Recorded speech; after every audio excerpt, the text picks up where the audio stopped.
Japan is on everyone's bucket list right now, and Tokyo is the gateway to this amazing country. But traveling in Tokyo can be super confusing, and planning a trip is even more overwhelming.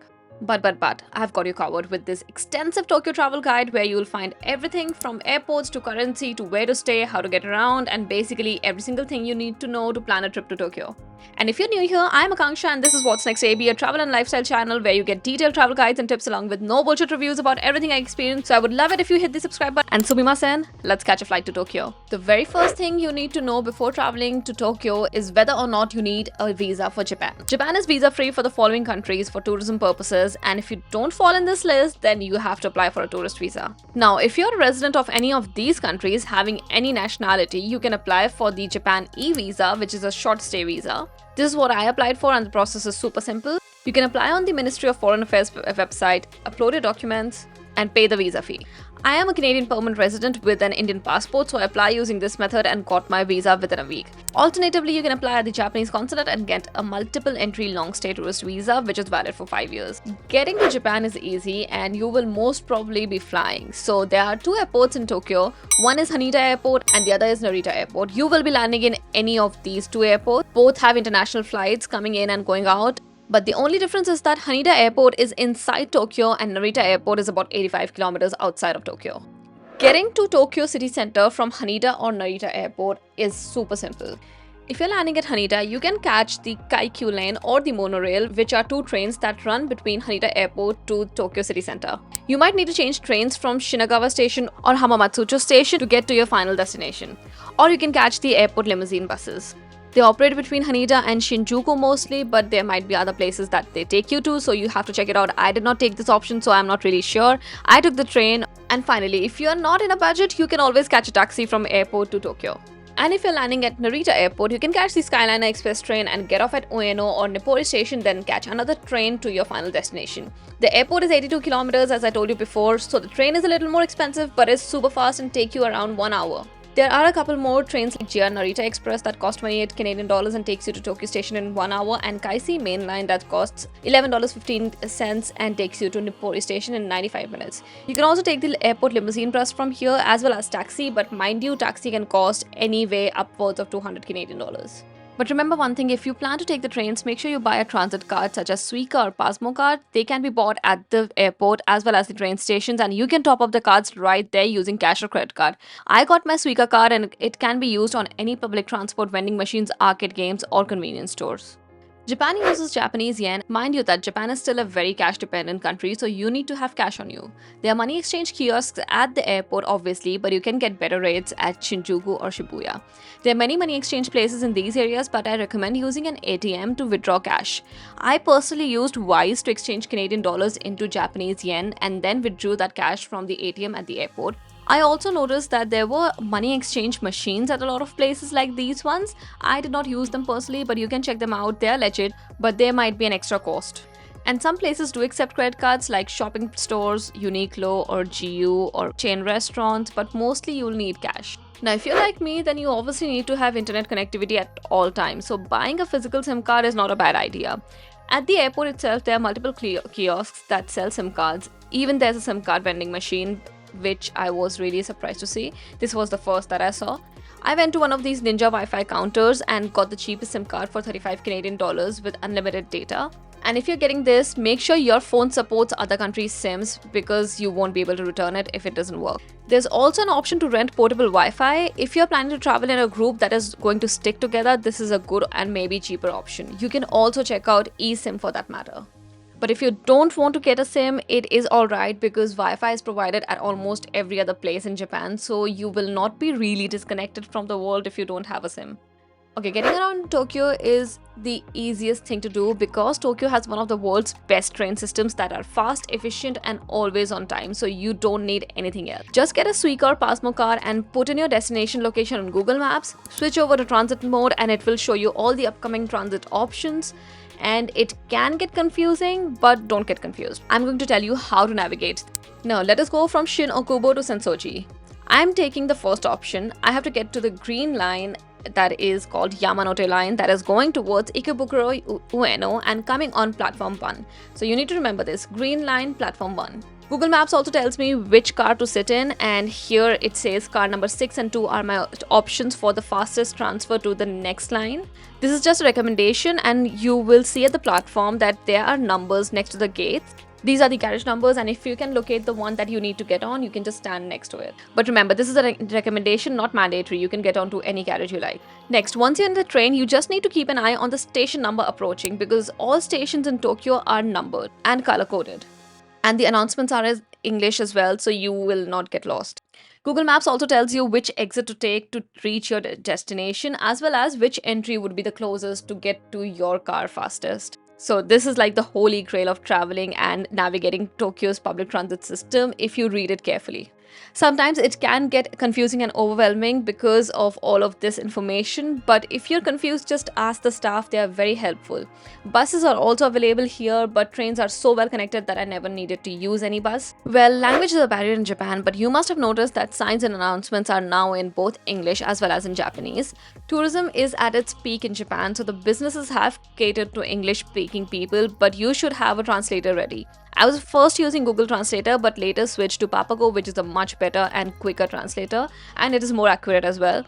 A lot of places outside the touristy area still have Japanese only menus and signs, and communication might be a little difficult, but this is where Translator helps. However, when I was traveling in Tokyo, I had no issues with the signages and stuff because everything has an English translation just underneath it. I also highly encourage you to learn a few Japanese phrases that will help you throughout your trip, because the locals appreciate the fact that you at least try speaking the language, and it's respectful to learn the basics and tell them that you don't know before switching to a translator. The locals are really lovely, by the way. They always helped me out whenever I looked confused, and I just found those interactions, while it was not the best way of communication, still were very nice. Where should you stay in Tokyo? To be honest, there's no wrong place to stay in Tokyo. It's so well connected by trains that traveling is super easy. And that is why I would recommend you to stay near a train station. So it doesn't matter where you're staying in Tokyo, make sure that you have a train station at 5-7 minutes walking distance. If you want to experience nightlife, the hustle bustle of Tokyo, and the crowd and madness, I would suggest you stay near Shibuya or Shinjuku area. If you want a little bit of a luxury experience, you should stay in Ginza, and if you want the quieter side of Tokyo, you should stay in Asakasa.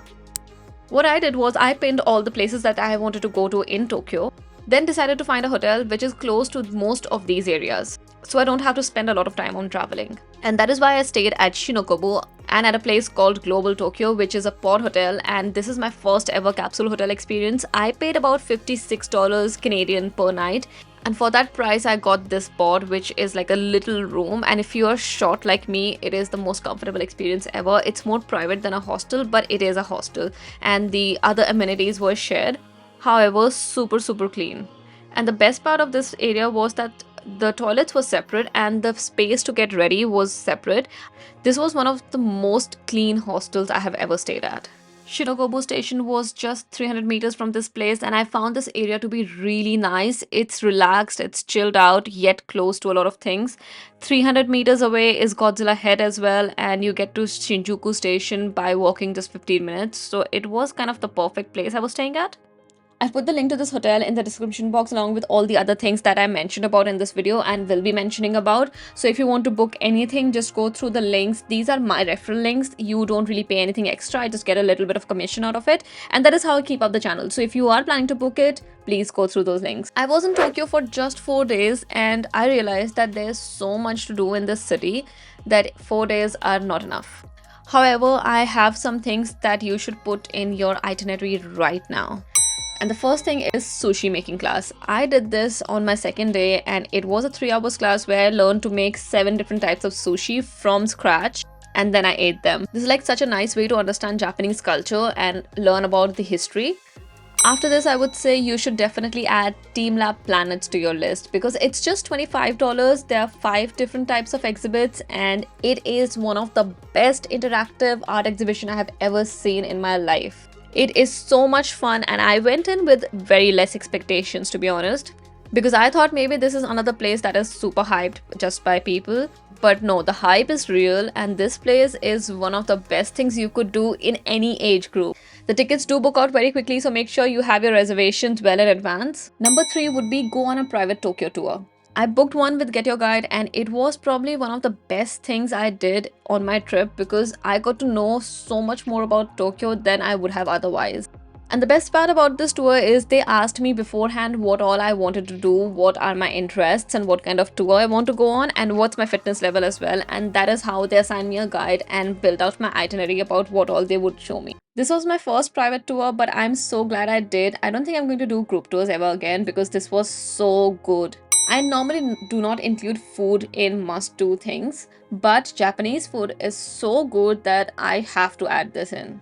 I was not a big fan of Japanese food before this, but now that I went to Tokyo and I tried all the seafood, the meat, and all the different types of dishes they have to offer, I am a big fan. And if you're thinking that you will not try Japanese food, think again because this is one of the best cuisines in the world and they have such a beautiful variety of food options to offer.